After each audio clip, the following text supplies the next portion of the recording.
مخالفة تمشي للتنفيذ. جنة شريف التمرير في وسط الميدان تبحث عن التسديد قوية والهدف الأول.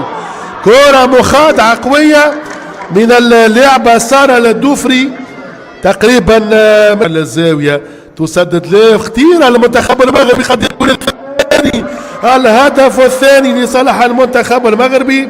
سكي كرة للمنتخب المغربي تدخل خطيرة.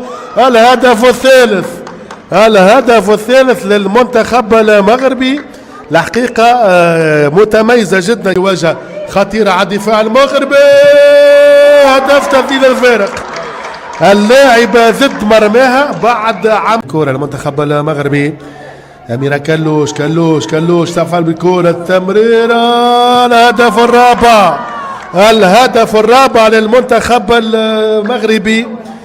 كالعادة سكينة مديوني تسجل وتدون اسمها بثنائية قولوا ثلاثية هي كهدف ضد مرماها وبتبيعها هدف آخر جديد للمنتخب المغربي 33-14. هبة اليوسفي تاخذ مكان مش 23 أميرة الرقم 23 على كل